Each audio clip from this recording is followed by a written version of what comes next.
오늘 우리가 은혜 받으실 하나님의 말씀은 요한복음 20장 30절, 31절, 2절을 제가 봉독하겠습니다. 예수께서 제자들 앞에서 이 책에 기록되지 아니한 다른 표적도 많이 행하셨으나 오직 이것을 기록함은 너희로 예수께서 하나님의 아들 그리스도이심을 믿게 하려 하며 또 너희로 믿고 그 이름을 힘입어 생명을 얻게 하려 함이니라. 아멘. 이제 생명의 정석이라는 제목으로 배울 전도사님 나오셔서 말씀을 증거하시겠습니다.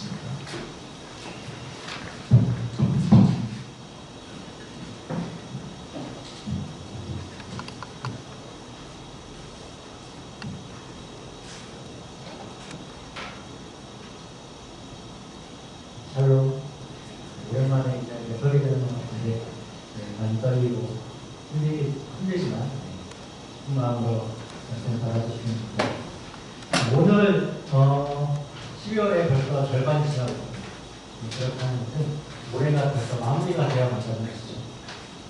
우리 이렇게 마무리가 되어가면 우리는 이제 한 해 동안에 우리가 계획했던 것들을 한 번쯤 이렇게 돌아보고 우리 다짐했던 올해는 무엇을 해보겠다, 무엇을 도전하겠다, 아니면 반대로 올해 이것은 결코 안 하겠다라는 것을 대결하고, 그리고 이러한 다짐 중에는 교회 생활에서의 다짐도 있을 거예요.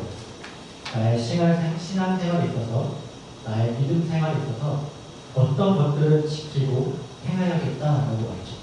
그리고 그 중에서는 많은 기독교인들이 생각하는 것들이 하나 있습니다. 바로 성경을 일독하는 것입니다. 올해는 반드시 성경을 일독하겠어. 이것을 아마 우리 기독교인들이 좀 많이 다짐을 할 것입니다. 그 이유는 우리가 이 신앙생활하는 데 있어서 성경이 그만큼 중요하다는 것입니다. 실제로도 그렇습니다. 많이 중요합니다. 그래서 오늘 말씀의 제목은 생명의 정석입니다.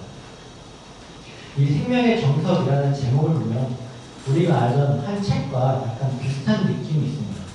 바로 이 수학의 정석이라는 책입니다.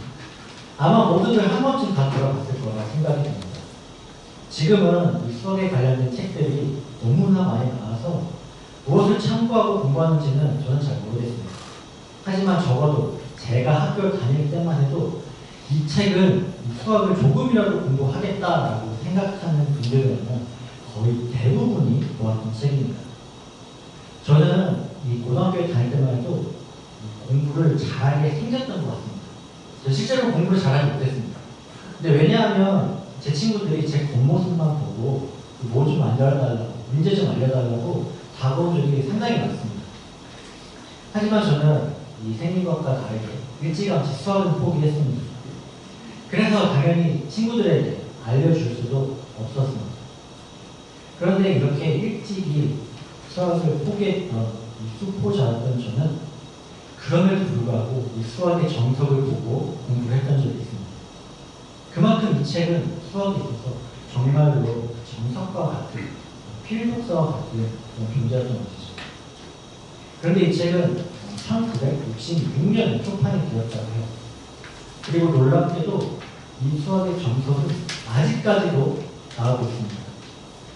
심지어 책의 이름까지도 똑같이 있죠. 물론 지금까지 오면서 여러 편의 개편이 있었다고 해요. 하지만 그 명맥만큼은 아직까지도 이어가고 있습니다. 성도 여러분, 그런데 우리에게는 이것보다 더 오래되고 더 훌륭한 책이 하나 있음을 알고 있죠.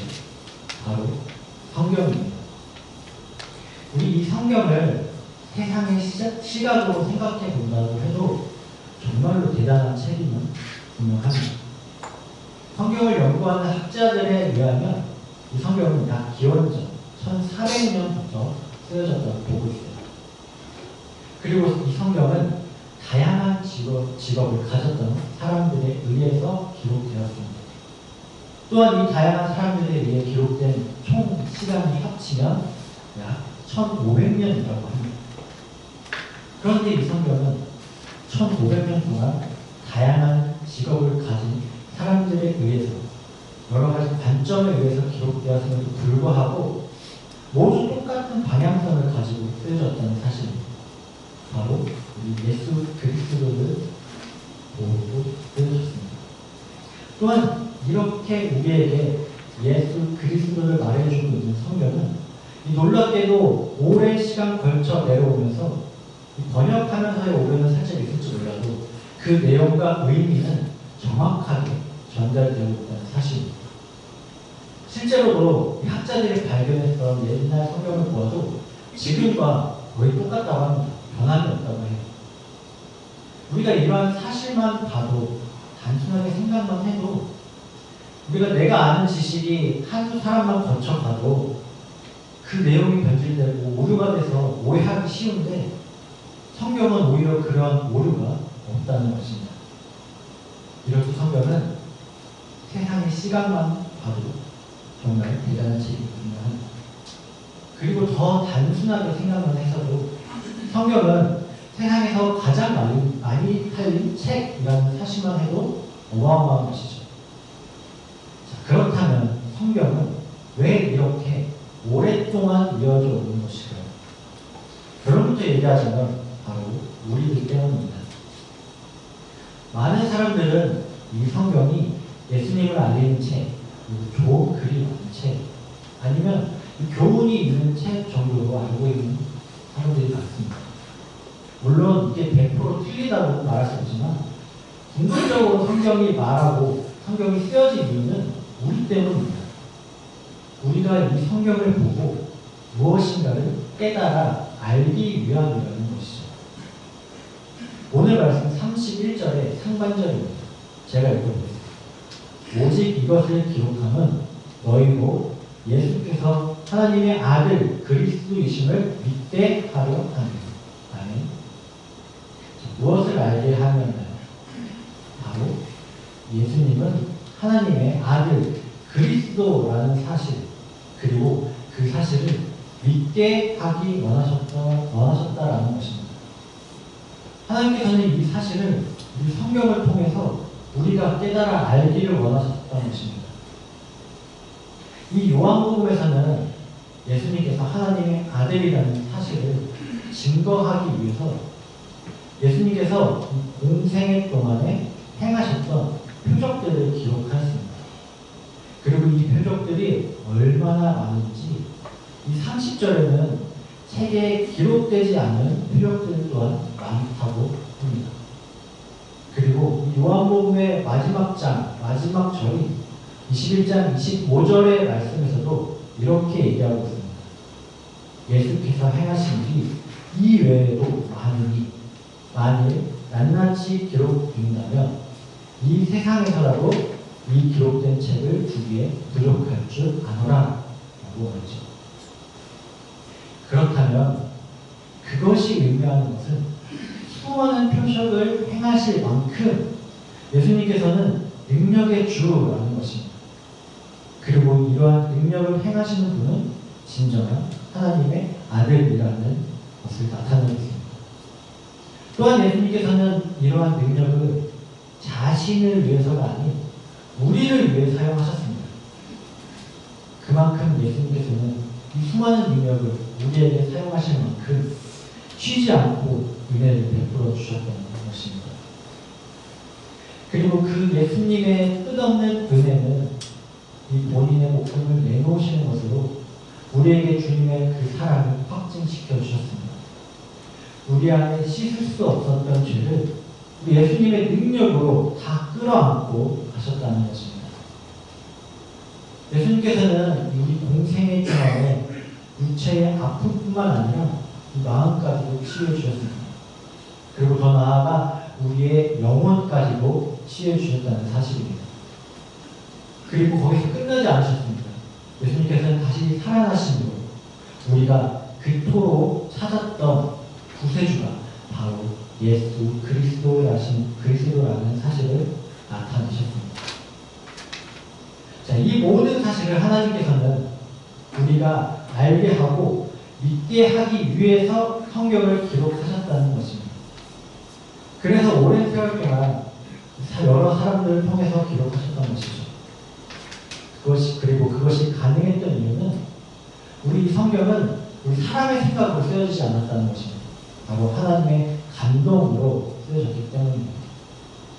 그래서 우리 사도 바울 또한 이 사실을 알고 우리 디모데후서에서도 이렇게 말하고 있습니다. 디모데후서 3장 16절입니다.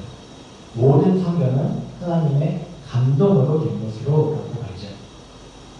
이때에 말하는 하나님의 감동이라는 말을 살펴보면 우리나라 개역개정 성경에는 하나님의 마음을 나타내는 그런 말과 같은 감동으로 표기되었지만 이 NIV 영어 성경으로 보면 God breathed,라고 표현하고 있습니다. 바로 하나님의 숨결이라고 말합니다. 이때 쓰인 이 breath라는 말은 창세기에서 하나님을 만드신 후에 하나님께서 그 인간에게 생기를 불어 넣으셨을 때 똑같이 쓰이고 있습니다. 그렇다면 우리 이 성경 또한 친히 하나님께서 직접 숨기를 불어 넣으셔서 만드셨다는 의미이기도 합니다. 그리고 그렇기 때문에 성경이 기록된 목적인 예수가 그리스도이며 하나님의 아들이라는 그 말씀 또한 하나님의 숨결이 담긴 부인할 수 없는 진실이라는 것입니다. 그리고 하나님께서는 이 성경을 통해 우리로 하여금 또 다른 한 가지를 더 믿게 하기 원하십니다. 오늘 말씀 31절 하반절입니다. 또 너희로 믿고 그 이름을 힘입어 생명을 얻게 하려 함이니라. 해번역 성경에는 이 말이 믿어서 그의 이름으로 생명을 얻게 하려는 것이다 라고 말하고 있습니다. 예수가 그리스도시며 하나님의 아들이라는 사실을 믿게 하려는 것, 그리고 그것을 통해서 그 이름으로 생명을 얻게끔 하는 것이 하나님께서 성경을 통한 계획하신 것입니다. 하나님께서 이렇게까지 하시는 것은 앞서 말했던 것처럼 예수님의 십자가 사건이 있었기 때문입니다. 예수님의 그 십자가 사건으로 하여금 우리는 하나님과의 그 끊을 수 없는 새로운 언약 관계에 있을 수 있습니다. 우리는 죄 때문에 지옥에 갈 수밖에 없고 그 상황으로 갈 수밖에 없었지만은 예수님께서 십자가에 못 박히시고 부활하심으로 인하여서 우리는 새로운 언약을 맺게 된 것이죠. 그리고 그 언약의 조건이 바로 그 예수 그리스도를 믿는 것, 그리고 내 안의 구조로 영접하는 것이고 그 결과는 영원한 생명, 즉 구원을 얻을 수 있게 된 것입니다. 우리 여러분들이 잘 아는 말씀인데요. 요한복음 3장 16절, 17절 말씀이 이렇게 나와 있습니다. 하나님이 세상을 이처럼 사랑하사 독생자를 주셨으니 이는 그를 믿는 자마다 멸망하지 않고 영생을 얻게 하려 하시니라. 하나님이 그 아들을 세상에 보내신 것은 세상을 심판하려 하심이 아니요 그로 말미암아 세상이 구원을 받게 하려 하시니라. 자, 우리는 예수님 시대의 그 사건들을 실제 눈으로 볼 수 없습니다. 그래서 알 수가 없었습니다. 하지만 하나님께서는 이 독생자 예수를 이 땅에 보내시고 그의 사건을 성경에 기록함으로써 우리로 하여금 알게 하셨습니다. 그리고 이 모든 이유는 우리를 위해 하셨다는 것이죠. 그렇기 때문에 우리는 예수님이 그리스도라는 사실을 믿고 의지함으로 나아갈 때, 그리고 그렇게 살아갈 때에 그 이름으로 하여금 새 힘을 얻을 수 있다는 것입니다. 그리고 그 힘은 우리가 초능력 같은 초인적인 힘이 아니라 그보다 더 값진 영원히 예수 그리스도와 함께하는 생명을 얻는 것입니다.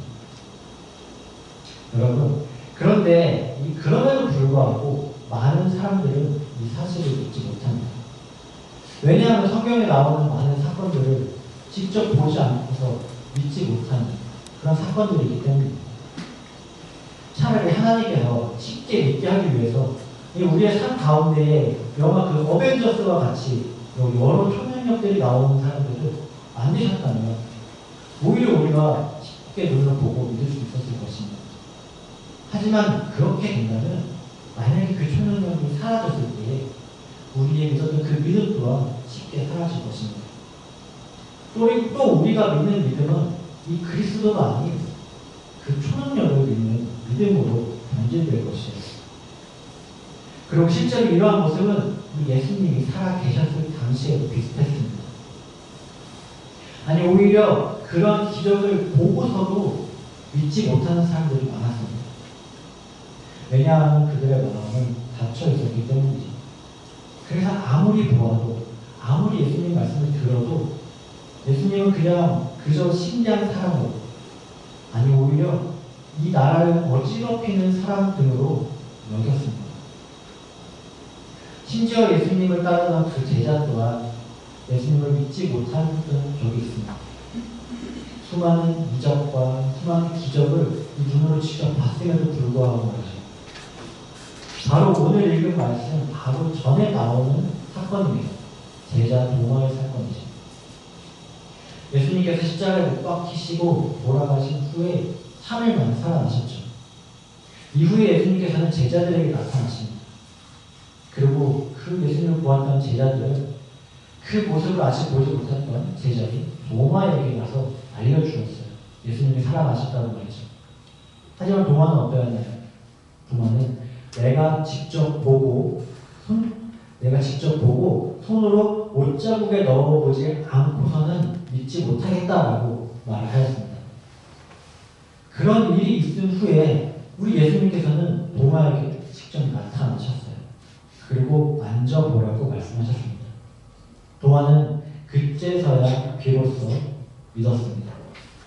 그리고 예수님께서는 그때 이렇게 말씀하셨습니다. 보지 않고도 믿는 사람이 복이 있다고 말이죠. 요한복음은 이 사건을 다루자마자 이 책을 쓴 목적에 대해서 말해주고 있습니다. 바로 믿게 하고 생명을 얻게 하려고 한다라고 말이죠. 그리고 이 말씀은 아마 지금 우리에게 하고 있는 말씀인 것 같습니다. 수천 년 전에 있었던 일들을 믿어야 하는 우리들에게 말이죠. 마치 저 당시에도 보고 믿지 못한다는 것이, 이 보고 믿는다는 것이 힘들었는데 오히려 보지 못하고 믿어야 하는 우리들은 얼마나 더 힘들겠냐는 말이죠. 그래서 그렇기 때문에 이 성경은 우리를 위해 남겼으며 그 안에 있는 말씀을 믿었을 때에 우리에게 더 큰 은혜와 복을 그리고 구원을 주시겠다고 말입니다. 사랑하는 성도 여러분, 지금 우리가 사는 이 세상은 여러 가지 미디어 매체가 넘쳐나는 세상에 살고 있습니다.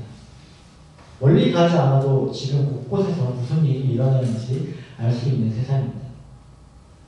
며칠 전에는 우리 스웨덴에서 우리 한강 작가가 노벨 문학상을 타는 것을 우리가 실시간으로 볼 수 있었습니다. 뿐만 아니라 저는 축구를 좋아하는데 이 축구를 좋아하는 사람으로서 영국에 있는 그 축구를 실시간으로 볼 수 있다는 것은 정말 행복한 일이기도 합니다. 우리 손흥민이 나오는 경기도 많이 볼 수 있고요. 또한 이뿐만이 아니라 해외에 있는 교회, 거기서 예배 드리는 모습, 그리고 찬양하는 모습 등을 우리가 쉽게 접할 수 있습니다. 하지만 반면에 그렇기 때문에 우리는 너무 쉽게 믿고 속아 넘어갈 때도 많이 있죠. 미디어는 가짜 뉴스를 많이 나옵니다. 또한 남는 기사라고 해서 거짓처럼 보이는, 진짜를 거짓처럼 보여주는 그런 기사도 많이 나옵니다. 심지어 요즘은 이 딥페이스 기술이라고 해서 이것을 이용해서 사기를 친다고 합니다. 영상이나 목소리를 똑같이 따라하는 것입니다. 그래서 나의 가족, 가까운 지인, 친구 중의 얼굴을 거기 목소리를 입혀가지고 똑같이 영상통화를 한다고 합니다. 그리고 이것이 얼마나 정교해졌는지 10명 중에 4명은 진짜와 가짜를 판별하기 어렵다고 합니다. 미디어는 이처럼 장단점이 있어요. 너무나 편하고 좋습니다. 실시간으로 무엇을 반영하고 그리고 우리가 빠르게 스택할 수 있다는 것은 너무나도 요즘 세대에 맞는 것일 수도 있습니다. 하지만 그만큼 우리는 분별하기 또한 어렵습니다. 왜냐하면 우리가 판단하는 시간을 미디어는 기다려주지 않기 때문입니다. 성도 여러분, 하지만 하나님의 말씀은 그렇지 않습니다. 하나님께서는 이 수천 년 전부터 우리를 위해 말씀을 준비해 주셨습니다. 그리고 수천 년 동안 기록하시고 변함없는 말씀으로 항상 우리 곁에서 역사해 주셨습니다. 그리고 그 말씀은 지금까지도 우리 삶 가운데 역사해 주십니다. 오늘 설교의 제목은 생명의 정석입니다. 그리고 그 생명의 정석이 담긴 책은 바로 성경이었습니다. 그렇기 때문에 성경 말씀은 예수님을 드러내고 그를 믿으면 생명, 영생을 얻는다고 말해주고 있는 것입니다. 요한복음 5장 39절에는 이렇게 말씀하고 계십니다. 세 번역입니다. 너희가 성경을 연구하는 것은 영원한 생명이 그 안에 있다고 생각하기 때문이다. 성경은 나에 대하여 증언하고 있다. 아멘.